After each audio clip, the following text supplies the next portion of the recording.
All right, guys, let's take a jump off of the shooting range and into the reloading room for today's video, Reloading 101, Intro to Precision Rifle.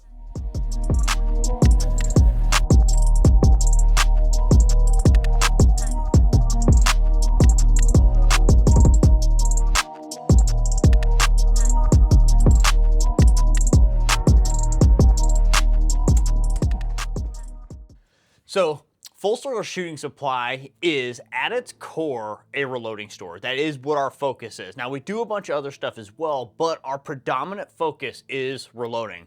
All things reloading. Whether you're a bulk reloader, you're a precision rifle reloader, you're getting into obscure cartridges, whatever it is, that is our primary focus. That is what we do for a living. Now, with that, a lot of the questions that we get are reloading related. And one of our most common questions, especially as of late with all the precision rifle content we've been putting out, is the reloading associated questions to precision rifle. And so today I want to cover that. We are going to jump into my reloading room and talk about an intro level of precision rifle reloading, what my processes are, and how I set a couple of things up. Now, before we jump into it, I do want to do a disclaimer, right? Reloading can be dangerous. It is an inherently dangerous thing. You're creating a controlled explosion. You're about to set off 6 inches in front of your face. Now, with that said, it can be very, very safe. Now, one of the things that we're going to urge you to do is default to your reloading manuals. Not all of them are equal, and not all of them are going to give you the same data.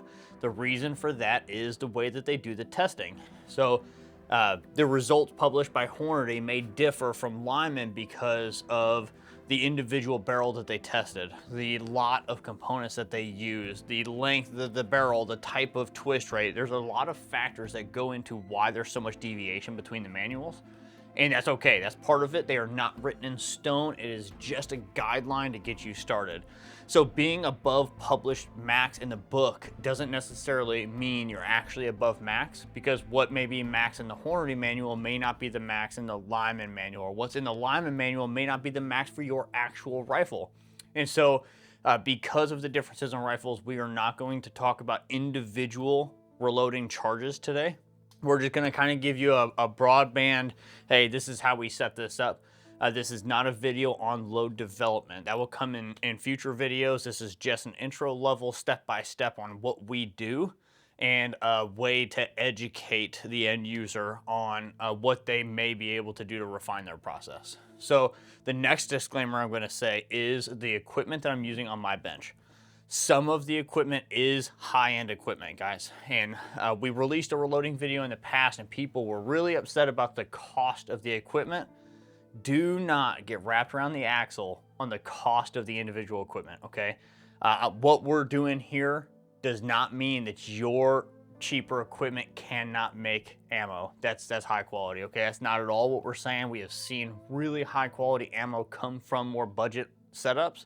But the more expensive equipment does make it easier, and it makes it a much more enjoyable process. So please don't get wrapped around the cost of the equipment or the individual dies and things that we're using. This is just what I choose to use, what I've fallen in love with over the years, and what I've grown to enjoy loading with. So again, please don't get wrapped around the individual equipment, okay? Your results may vary, and you may have great results with what you're running now, and that's absolutely okay. So we are going to do a deep dive into my reloading room. And it is my setup, so, you know, right, wrong, or indifferent, I'm gonna take you along for the ride and show you guys what my process is. So step one, getting clean brass. Now, I highly suggest whether you're running virgin brass or once fired that you clean it and get any necessary case prep out of the way. Dinged necks or out of round cases is something that can be detrimental to your precision rifle reloading. And we want to make sure that those cases are in good shape. So what I like to do is I like to fire form my virgin brass. We have seen virgin firing on new brass be different than subsequent loadings. And so I try not to stress about wide extreme spreads, but I also don't want to do load development around that load until I know what it's going to be. So I try to fire form on my brass. Today we are going to be spinning on a barrel that we got some fired brass through, but have yet to do a load development on. So step one, get the brass cleaned. So what we're going to do is dump it into the vibratory tumbler with some corncob media. Now there are 3 primary ways to clean. You've got your ultrasonics, which are really great at cleaning brass, but they don't do a good job at making it shiny. Now me being the way that I am, I love shiny brass, so I prefer dry tumbling. There are a lot of guys who prefer wet tumbling, and that's absolutely okay as well, but there are downsides to running wet tumbling. The first being, you're about to put water into the case where your propellant's gonna go, as well as your primer, which means you need to remove your primer before dumping into your wet tumbler, otherwise water will get in between the flash hole and the primer. It's really hard to dry that out. The next issue is that stainless steel, being inherently harder than brass, it will roll your necks. So if you run your brass through a wet tumbler with stainless steel pins and you dump that water out at the end, you'll see all the specks of brass come out. That brass came from somewhere. So what I found is that it's not worth the squeeze. It's a lot of extra work to maintain really good brass because it just rounds all your edges out, results in more case prep down the road. So I like to dry tumble. What I do is I use corn cob. I'll dump it into my vibratory tumbler, and then I'll mix it with a little bit of Flitz polish. I prefer the Flitz over some of the other brands. I found that it polishes a little bit better faster, but there are plenty of really good brands on the market. Dillon and Hornady both make really good polishing compounds. Not gonna say which one's the best, they all work. As far as timing goes, I don't stress about leaving my tumbler run for 2 hours, 4 hours, 6 hours, whatever. What I tend to do is get it all prepped up, ready to go. I dump the brass in, let it run overnight. One little admin note for like a little tip on making sure your cases get polished correctly is when you dump your polish in, let it sit for about 20 or 25 minutes while the vibratory tumbler's running empty, because the polishing compound will clump up at first. It doesn't mix right away. And if those clumps get inside of your cases, it's an absolute nightmare to get back out.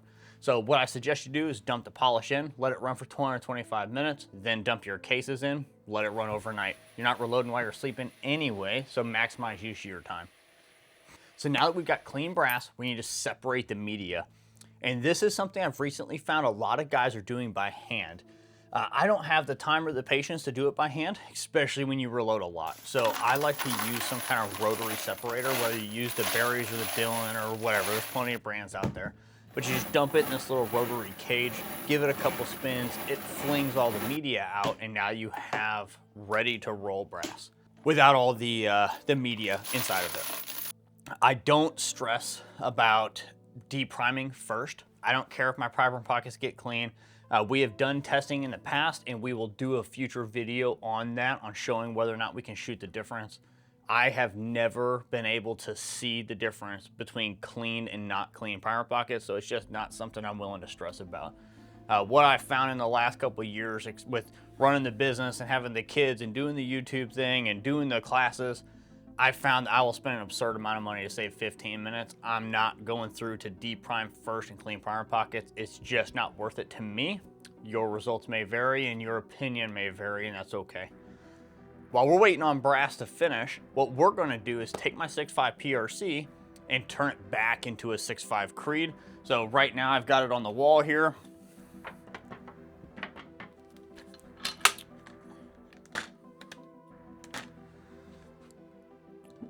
It is currently a 6.5 PRC, and what I need to do is turn it back into a 6.5 Creed. So super easy process. All I'm gonna do is pull the scope off, rip this thing out of the stock, throw it into my Short Action Customs barrel vise, spin the action off, swap the barrel, spin the action back on, and torque to about 85 foot-pounds. Step over here, we'll throw it back into the chassis. Now we're ready to go. I am not gonna worry about torquing this thing down right now. We'll do that in a little bit. You guys don't need to watch me torque all the bolts down. This video is about reloading, not building rifles. So now that all of our cases are clean, one of the first things that we're gonna do from a precision rifle standpoint is get all of our cases annealed. Now we use the amp annealer. It is one of the better ones on the market. The flame annealers tend to have some inconsistencies to the heat of the flame, especially as the propane runs out, runs low, the pressure's changed. So if you do run a propane annealer, one of the things that you should invest in is a really good regulator to maintain that heat. The regulator is a super important part of that, but the flame annealers themselves still have some tuning that needs to be done. And so I am a fan of the amp. It is expensive. I understand that is out of the budget of a lot of people. So, but that is what we run. It's a fantastic setup. It's got codes that are preset in the system, but it actually measures the melting point of your brass, and then you know, with a perfect annealing temperature. It is the best on the market. I like to do this as soon as the cases are clean, because it makes everything else consistent throughout the process. Consistent shoulder bump, consistent sizing, consistent trimming. Whether or not you need to do it every single time you reload is hotly debated, but doing it every time doesn't hurt. What we tend to see is somewhere around firing 3, a significant enough change to see the difference. Some people aren't believers. I have found it to be more consistent, and so we do it no less than every other firing, okay? Really, the best way to do it is every firing, but I share the annealer with the shop, so it's my personal annealer, but we use it through the store, and we offer that as a service. So we leave it there most of the time, so it's not always in my reloading room. So once it's cleaned and annealed, we move on to the next step. The first thing that we need to do with our once fired brass is measure the chamber to figure out how much shoulder bump we need. Now, historically, every single rifle I've ever owned has needed 2 or 3 thousandths. So let's go ahead and jump over to the bench. We will measure that and figure out exactly how much we need. So the first step whenever we get into setting up your sizing die is making sure you get the proper amount of shoulder bump. One of the kind of age-old ways of doing things was to neck size only. If you look at what all the top 100 competitors are doing in today's precision rifle disciplines, nobody's neck sizing only. So if the guys at the top of their game aren't doing it, there's no reason that we should be doing it. But we need to measure our shoulder setback in order to have a properly set up full-length sizing die. Otherwise, the benefits of full-length sizing are a moot point. We have to have a properly set up die in order to reap the benefits of a good setup. So if you set it up the way that most manuals tell you to set it up, we'll see between 6 and 12 thousandths shoulder setback, which is way too much. We should only be bumping it back about 2 or 3 thou. So what we're going to do is grab the calipers here. We're going to grab our comparator, which I highly recommend Area 419 or Short Action Customs for this. Having a quality comparator really is a worthwhile investment if you're going to be reloading to this level. And so what we're going to do is grab our case, and we are going to measure our shoulder on this fired case. We're going to zero it out so that we have a measurement of what our baseline is. And you can see that we've got resistance on this bolt. Now we can still close it, we can still operate this the way that it needs to be operated, but we shouldn't have that kind of resistance on our case. So what we're gonna do is take this, we're gonna jump over to the sizing die, and we are gonna bump these shoulders back and try again. What we're looking for is 2 or 3 thousandths. Anything more than that's really considered excessive.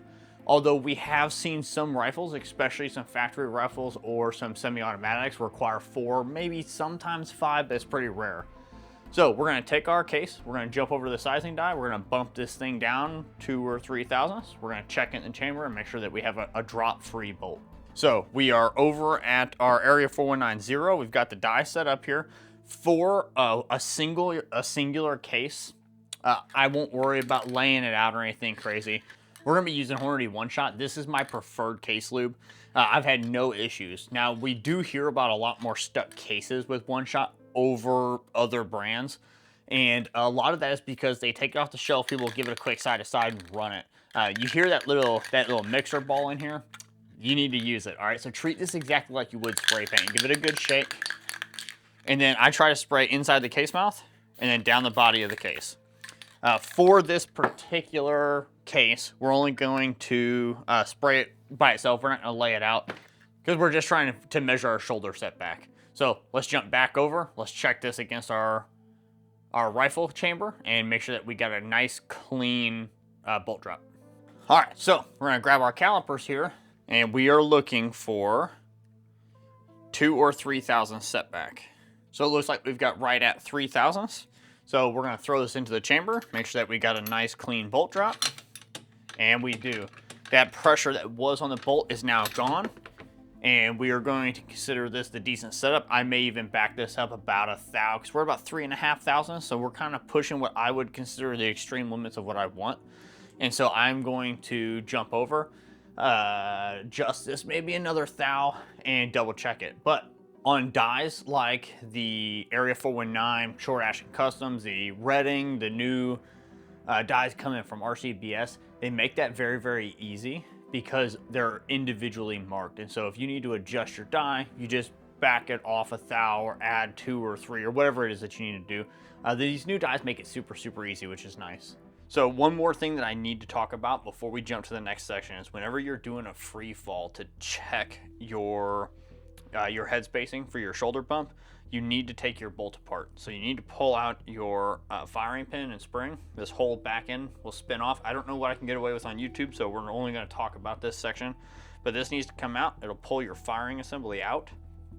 You need to depress your ejector and use a punch to knock out that little pin and remove your ejector and your spring. So that all you'll have left is your extractor, and that'll keep your case in the bolt, and then you can run it in and out without having to worry about that resistance of it pulling it into the side of your chamber. So this is an important step to get an accurate measurement. If you choose not to do this, it can affect your results, and in a lot of cases by a significant amount. So just make sure you do that before you start checking all your head spacing. Now that we've got a good shoulder bump set up, now we can go ahead and size the rest of these cases. So we really still have one step left in our sizing die process, and that is actually figuring out what our neck tension needs to be.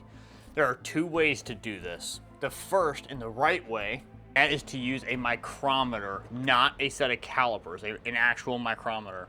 You're gonna get the average of your neck wall thickness. You're gonna add that average twice plus the diameter of your bullet. So it will be diameter of your brass plus the bullet plus the diameter of your brass. That's going to be the starting point that we subtract from to set our neck tension. I try to set all of my neck tension around 2 or 3 thousandths. I don't really care what that number is as long as it's consistent. That's what I care about. So in this particular case, we're going to take this, subtract 3 thousandths. That's what I want my neck tension to be, and that is what my mandrel is set for in the Area 419 dies. Now, if you are running a non-bushing die, you can still measure your neck tension. What you're going to do is you're going to throw a case into your sizing die, size it, and get a measurement of the outside of your neck. What you'll do then is seat a bullet and then measure the difference between the 2 pieces. So you may not have control over that in the instance of not having a neck tension. You may not have control of that running a standard die instead of a bushing die, but you can gain that control back by using a mandrel to set your final neck tension. So if you're using a standard Lee die or standard Redding die, and it's giving you too much neck tension, what you can do is take a mandrel of the neck tension you want, run it through the mandrel, set your final neck tension that way. Now, let's get to sizing. Like I said earlier, I am not stressing at all about depriming as a separate step. I'm gonna throw all these right into the machine and get all these sized and deprimed.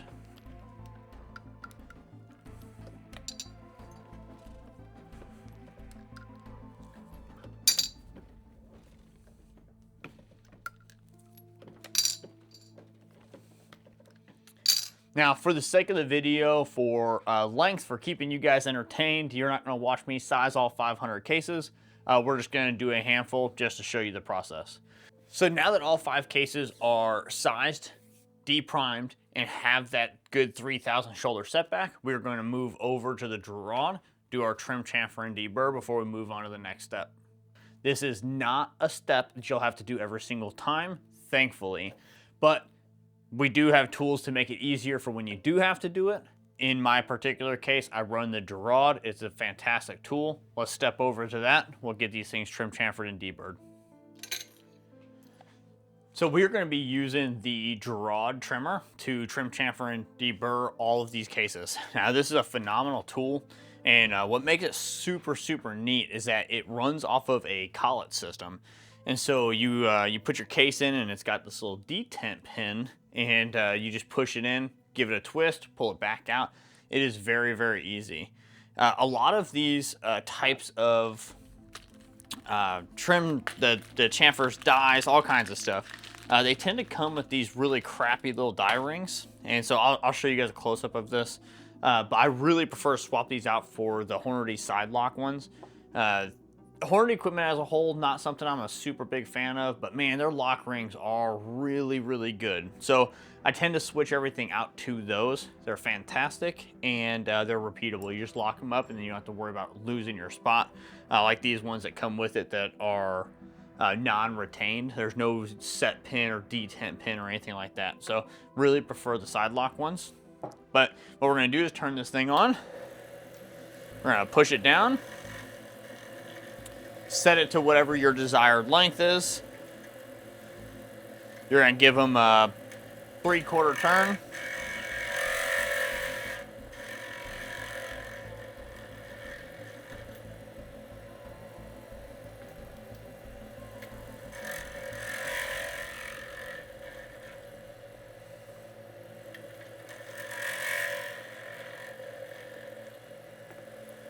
And we're done. It is that easy. It's very, very fast, like a pencil sharpener for brass, which is a stellar product. If you don't invest in any high-end reloading equipment, invest in something like this. Whether you use the new Hornady trimmer, whether you use the Henderson, the new trimmer coming from RCBS, one of the Durads, getting one that trims chamfers and Deburs will save you so much time and so many headaches on the bench. They are absolutely worth every penny. So now that we're trim, chamfered, and deburred, we are going to jump on over and set up our priming setup.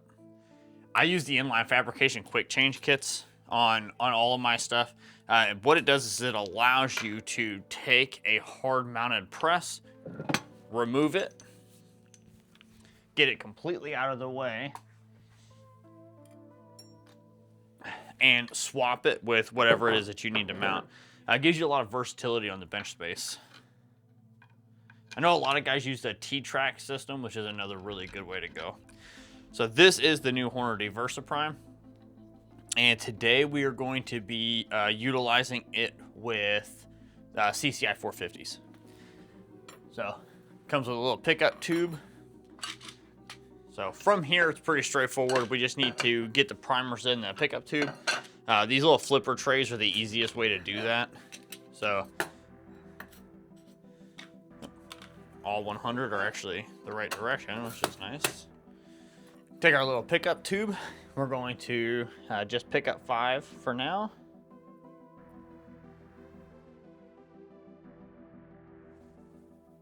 And drop them into the machine. This particular machine kind of has a lot of internet hatred going on around it. There's a lot of controversy over Hornady stealing the design of this machine off of the CPS Primal Rights. Guys, I assure you that that's not the case. We'll sidestep over here. I actually have CPS right here, so these are the two machines side by side. We're going to be doing a video at some point talking about the differences, but they are drastically different. So really the only thing they share is the fact that they're both tube fed and that they both have about the same shape, but everything else on it's different. So let's go ahead and get these primed up.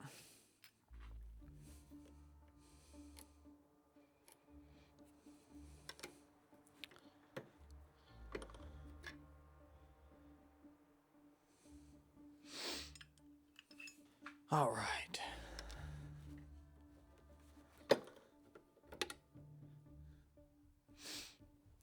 Go ahead and get all these.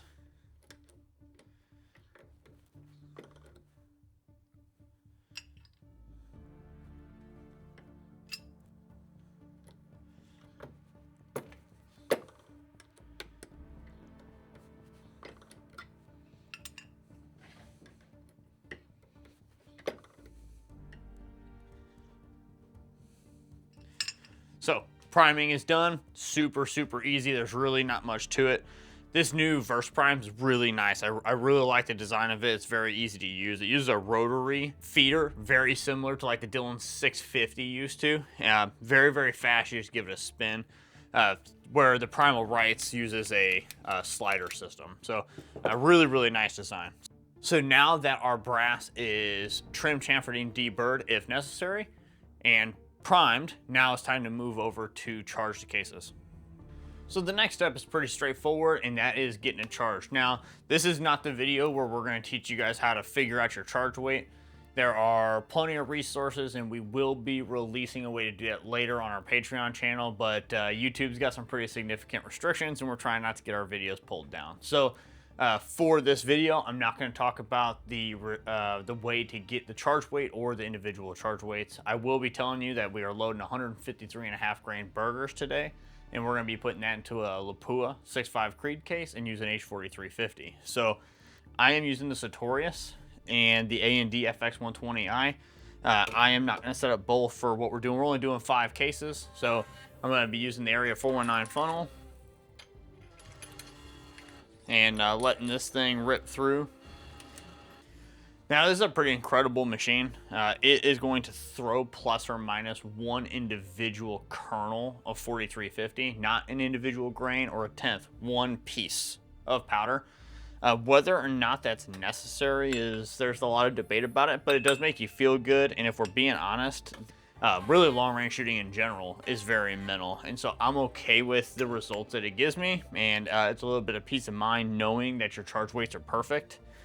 But that aside, it does it with this level of accuracy, and it does it very, very fast. So generally, I'll run both of these machines side by side and let them run, and they won't actually give you time to seat a bullet in between the charge weights being ready. So you guys can see that this is very, very fast. It's definitely faster than doing the trickling by hand, which is something I gave up on a long time ago.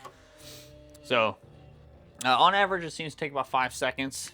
And this is plus or minus, like I said, plus or minus an individual piece of powder. So very, very fast, very accurate, definitely offers peace of mind. Whether it's necessary or not, it can definitely be debated. So there's your 5 cases. And very, very fast, very easy. And we are going to move on to the next step, which is going to be seating the bullet. Now, this is something that is, again, hotly debated, especially in the internet forums and the groups. This is not something I stress over, is the overall length. So some people will die hard 10 thousandths off the lands, 15 off the lands, 20 thousandths off the lands. Guys have been doing this long enough and done enough testing that in field environments, it just doesn't matter. So I tend to load 55 to 80 thousandths off. A lot of times I don't even measure it. So as long as I'm not jamming into the rifling, I don't care. The bullets that we're using, the propellants that we're using are so forgiving now. It just hasn't seemed to make a difference in any of the testing that I've done. I don't do jump testing anymore. If you're doing bench rest or F-class shooting, again, that sport may dictate what you do need to do. For what I'm doing, it just doesn't matter. So why don't we go ahead and flip back over to the machine here. We'll get these seated. So now that we're done with the primer, we're gonna, again, use our quick change system from Inline Fabrication. We're gonna get this swapped out. Get our Short Action Customs Nexus dropped back in. And locked down. We used Area 419. The new 0 dies, the M dies for sizing. We are going to be using the Redding micrometer seating die for our 6.5 Creed seating. And we're going to be using Burger 153.5s. Now, these bullets are absolutely incredible. And yes, they are Burger 153.5s. I know a lot of people are like, no, that's not right. It is a 153.5. So we are going to be getting these seated here.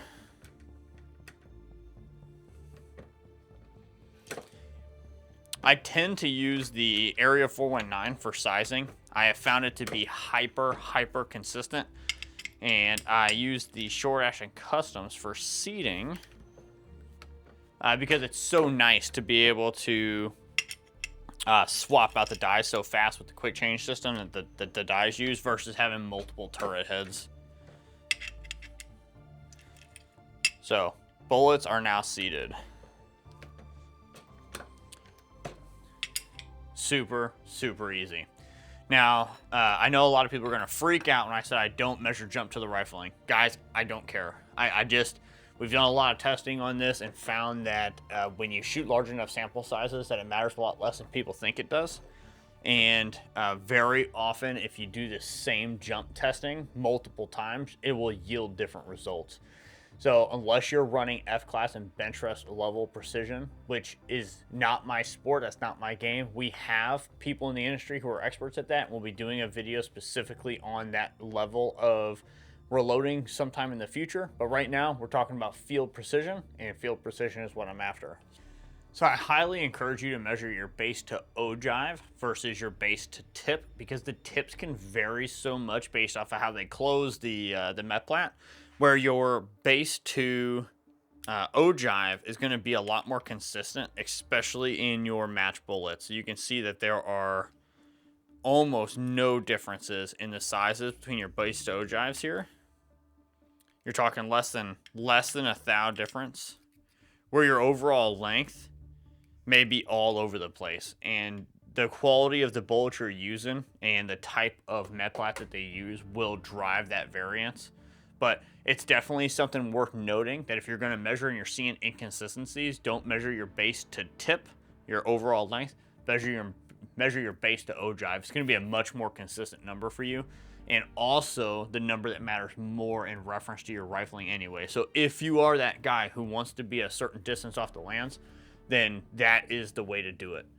Now, while it's not something that I personally worry about, a lot of people really do worry and stress about being on the lands, off the lands, 10,000, 15,000, whatever it is. And so I don't really worry about it, but we're going to go ahead and show you guys how to measure that anyway. And it is super easy. What you're going to do is take your size and ready to load case and whatever bullet you're planning on using, and you want to seat it intentionally long. Okay, so you should be able to look at this thing and know that there's no way it's going to chamber in your rifle the way it's supposed to. But we're going to try. We're going to drop it into our chamber here. And what we are looking for is, once again,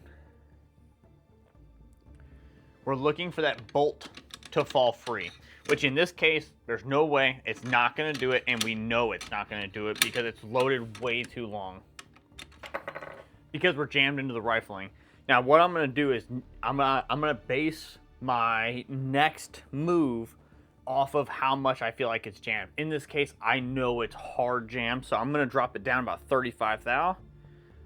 10, 15, 20, 25, 30, 35. And I'm going to reseat. We're going to drop it back in again. All right, and it's not going to fall free. So we're going to check this out, and we're going to seat it down another 5 thou. Now, this one, you can feel that it's mostly coming down on its own, but isn't quite there. So we're going to seat it again.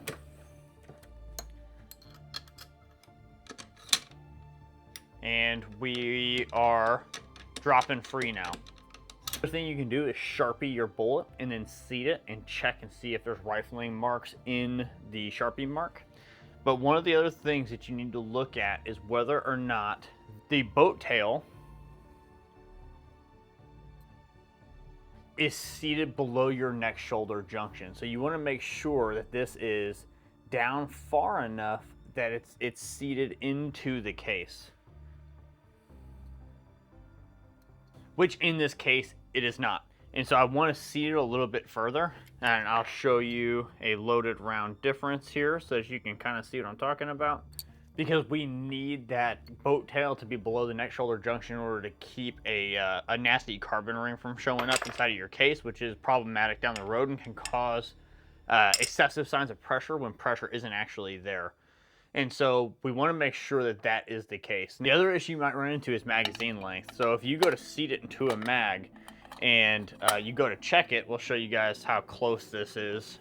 In this particular case, I am loaded right on the edge of what is capable of being mag fed. And so that's a super important thing also.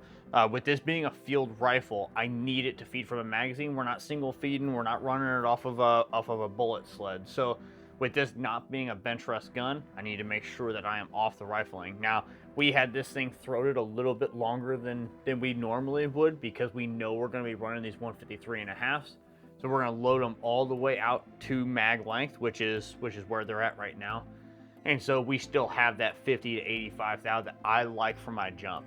So the results that I've had absolutely speak for themselves. I have jumped from 10 thousandths all the way to 120 thousandths and found that more often than not, it matters less than we think it does. And we've gotten absolutely phenomenal results, as you guys saw from the last couple load developments that I've done. I don't get stressed around the jump. I do want to know where I'm at though, so I do still measure to figure out where I'm at on the rifling. I just don't actually care what that number ends up being. So for the guys who are die-hard 15, 20, 25 and haven't tried further jumps, give it a shot. I think you'll be pleasantly surprised at the results that you get. So now that we've got all of our cases loaded and complete, now we are ready for the next step, which is to take these things to the range and actually test them out. So keep an eye out for that video. We do plan on doing a test of this ammo to show you guys how it shoots, what our extreme spreads look like, and what those groups look like when we take it out to distance.